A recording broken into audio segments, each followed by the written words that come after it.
Assalamualaikum warahmatullahi wabarakatuh. Alhamdulillah, salatu wassalamu ala rasulillah wa saudaraku seiman, semoga anda sehat-sehat selalu dan dimudahkan urusannya oleh Allah subhanahu wa ta'ala. Saya ingin berbicara beberapa maklumat terkait masalah donasi, yang mana banyak hal ini tersebar di kalangan kita, terkhususnya para penuntut ilmu.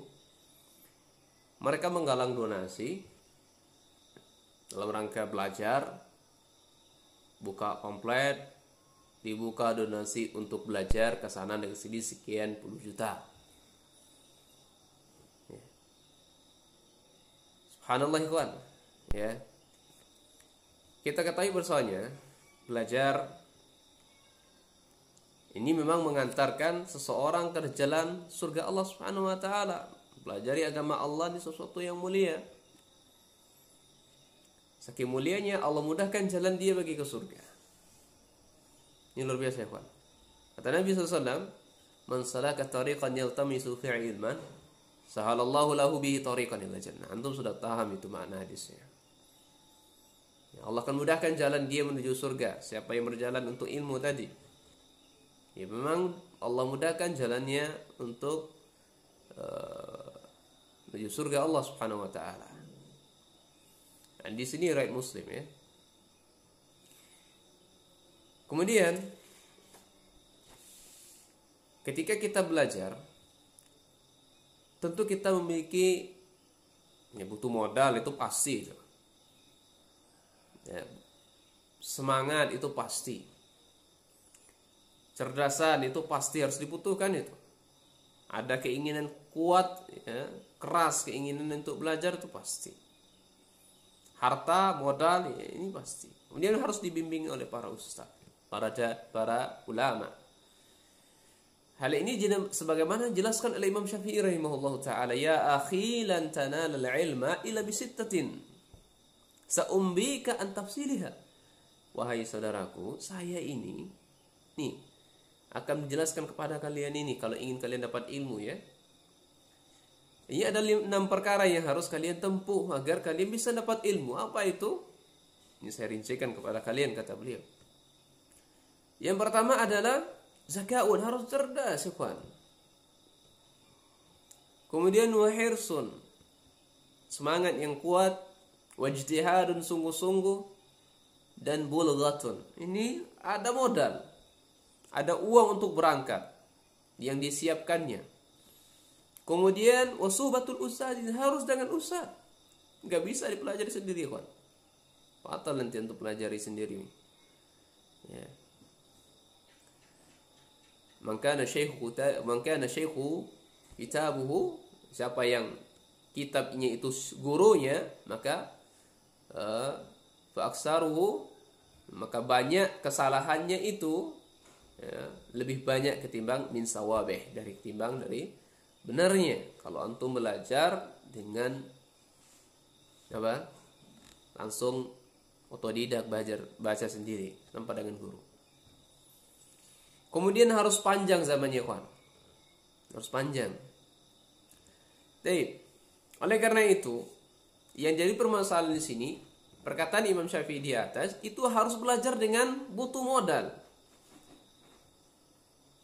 butuh harta, butuh uang, ya, tanpa harus mengemis, tanpa harus minta-minta kepada orang lain. Padahal kita sudah tahu, ikhwan, para ulama itu sudah berkata, seperti Imam Syu'bah rahimahullahu ta'ala, "Man talabal hadis aflas," siapa yang menuntut hadis atau yang belajar ilmu hadis atau ilmu agama secara umum, pasti dia bangkrut. Antum kalau nggak mau bangkrut, nggak usah belajar. Ya, pasti dia bangkrut. Ini kata Imam Syu'bah rahimahullahu ta'ala. Juga kata Imam Syafi'i rahimahullahu ta'ala, "La yasluhu talabul ilm illa limuflis." Tidak layak bagi orang yang menuntut ilmu kecuali dia harus siap miskin, dia harus siap-siap bangkrut. Kalau tidak mau, tidak usah nuntut ilmu. Kalau tidak mau bangkrut, tidak usah nuntut ilmu, harus belajar. Contohnya ikhwan, Imam Malik rahimahullahu taala. Beliau sampai-sampai membongkar rumahnya, membongkar atap rumahnya untuk dijual untuk belajar. Subhanallah ya. Kita sekarang ini ya, kita para dai, para penuntut ilmu ya. Ini penting dijelaskan ini. Terlalu gampang buka donasi atas nama Mardi, mau ke Yaman ini misalnya. Mau ke Qasim nih misalnya, butuh dana sekian puluhan juta. Subhanallah, ini enggak benar ikhwan. Ya. Para ulama saja sampai seperti Imam Malik tadi, sampai beliau membongkar atap rumahnya, dijual. Berangkat. Maka itu tidak alasan, tidak ada uzur bagi antum ngemis, minta, Pak, galang donasi, Pak, tolong bantu saya. Antum motor ada, jual motornya.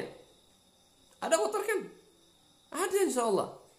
Ada rumah nggak antum? Ada insya Allah. Apa tidur di lesehan? Jual itu rumah. Belajar. Oh nggak mau bangkrut, nggak mau hilang rumah, nggak usah belajar. Harus siap bangkrut ikhwan. Yeah. Antum tangan ada, kaki ada, lisan ada, apa lagi? Semuanya ada. Apa usul bagi antum minta kepada orang lain? Antum pergi ke pasar, cari pasar, kerja di sana, cari uang untuk belajar. Saya modal. Kita ketahui ikhwah, ya, yang saya muliakan Allah Subhanahu wa taala. Imam Albani rahimahullah, ketika beliau belajar, 1 bulan sebelumnya beliau bekerja, cari modal. 1 bulan dihabiskan untuk belajar. Nah kita, aturannya siapa yang lebih layak di sini, Pak? Imam Albani kah atau kita? Atau Imam Malik kah atau kita? Yang lebih layak untuk buka donasi seperti itu. Tentu beliau lebih layak, tapi kenapa beliau nggak lakukan? Sekarang Masya Allah, ya Subhanallah ya, mereka gencar-gencarnya menggalang donasi seperti ini. Apa hukumnya? Saya nggak berani mengatakan itu haram ya. Kalau dikembalikan kepada meminta-minta jelas haram. Kita kembalikan ke hukum asal dari meminta-minta, padahal dia mampu, ini haram hukumnya. Nah, ini saya kembali lagi ke Ikhwan. Ini tadi Imam Syafi'i mengatakan seperti itu. Tidak layak bagi seorang penuntut ilmu kecuali dia harus siap miskin, harus siap bangkrut. Itu juga dengan Imam Ibnu Qasim rahimahullah berkata, Abda bimalika talabil ilmi illa naqada syakfi baitihi faba'a khashabahu summa malat alaihi dunya.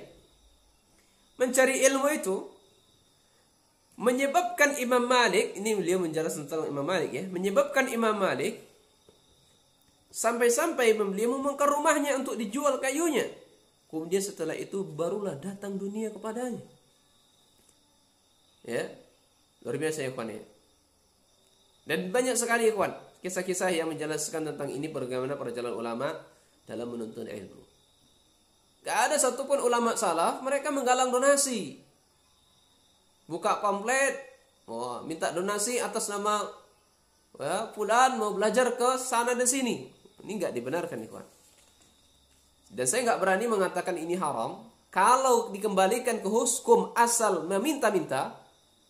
Ya, ini adalah haram. Kenapa? Dia mampu, rumah ada, motor ada, tanah ada, apa lagi? Banyak yang bisa dijual. Kenapa dia minta? Kalau dikembalikan hukum minta-minta, dia haram. Ya, maka dalam hadis dikatakan, ya, mau bagaimana orang yang meminta-minta seperti ini terlarang. Padahal dia mampu, ya. Dia bisa bekerja, nggak ada halangan untuk dia untuk tidak mencari nafkah. Kata Nabi SAW, Man sa'ala min ghairi faqrin, faka'annama ya'kul jamra. Allah, ya kawan ya, luar biasa ini. Siapa kata Nabi? Siapa yang meminta-minta, padahal dia nggak fakir, nggak miskin, gitu. Maka seolah-olah dia sedang memakan bara api, kawan. Diibaratkan oleh Nabi SAW, nggak fakir, nggak miskin, mampu, tapi minta-minta. Ini seakan-akan dia memakan bara api. Nah, di sini sahih, sahihkan oleh Imam Albani di lainnya. Nah, dan hadis ini didukung oleh hadis riwayat Imam Muslim. Man sa'ala nas amwalahum takassura fa innama yas'alu jamra falyastakilla aw liyastaqsir. Siapa di antara kita yang meminta-minta kepada orang lain untuk memperkaya dirinya atau untuk memperbanyak kekayaannya, sesungguhnya ia telah meminta bara api. Terserah kepadanya lah, apakah dia ingin mencari sesuatu, mengumpulkan dengan sesuatu yang sedikit maupun banyak. Ya, dibaratkan meminta bara api. Dia Nabi umpamakan dengan bara api, memakan bara api. Katanya ketika meminta, padahal dia sanggup berusaha, sanggup untuk bekerja, maka dia dibakar, rusak disebabkan memakan bara api. Jadi pertanyaan saya, apakah secara meminta ini terlarang secara mutlak? Ya, kita katakan ini tidak terlarang secara mutlak. Ada beberapa hal tertentu saja yang dikecualikan oleh Nabi Shallallahu Alaihi Wasallam, sebagaimana riwayat Qabisah bin Mukhariq al-Hilali radhiyallahu anhu berkata, Rasulullah SAW bersabda, saya nggak perlu bacakan hadisnya terlalu panjang nanti. Inti kesimpulannya, jadi meminta-minta tidak secara mutlak diharamkan. Kalau meminta yang saya katakan tadi ya dia mampu, nggak ada penghalang, nggak ada uzur baginya, tangan ada, harta ada, tapi dia meminta untuk menggalang donasi kepada kaum muslimin, ini tidak dibenarkan, ikhwan.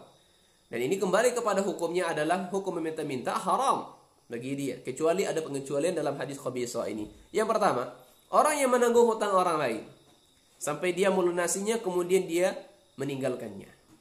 Ya, ini syarat pertama ya ikhwan ya. Dia menanggung hutang orang lain sampai dia bisa melunasinya, baru setelah lunas baru dia tinggalkan. Kemudian yang kedua, orang yang ditimpa musibah yang menyebabkan hartanya hilang, ia boleh meminta-minta sampai benar-benar mendapatkan sandaran hidup. Kemudian yang ketiga, orang yang sangat kesusahan dalam kehidupannya sampai benar-benar dapat sandaran hidup. Kemudian setelah dapat sandaran hidup, tidak minta-minta lagi. Nah, ikhwan, ya, semoga ini bisa bermanfaat bagi saya dan kaum muslimin. Kalau antum ingin cari galang donasi, mencari donasi untuk kepribadian antum ingin belajar, ya silahkan, dengan syarat, dengan catatan ikhwan, antum cari sendiri. Datang orang-orang kaya yang ada kampung antum, minta tolong.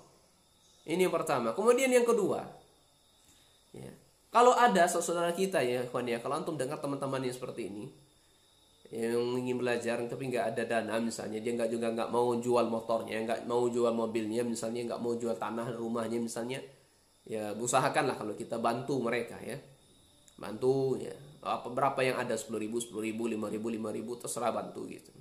Tapi dengan bukan cara dengan menggalang donasi, buka poster segala macamnya, menggunakan list, nah, ini tidak dibenarkan ya kawan. Haram ya kalau dimasukkan kepada hukum meminta-minta. Pada dia mampu, motor ada, tanah ada, rumah ada, sesuatu yang bisa dijual ada, silakan dijual.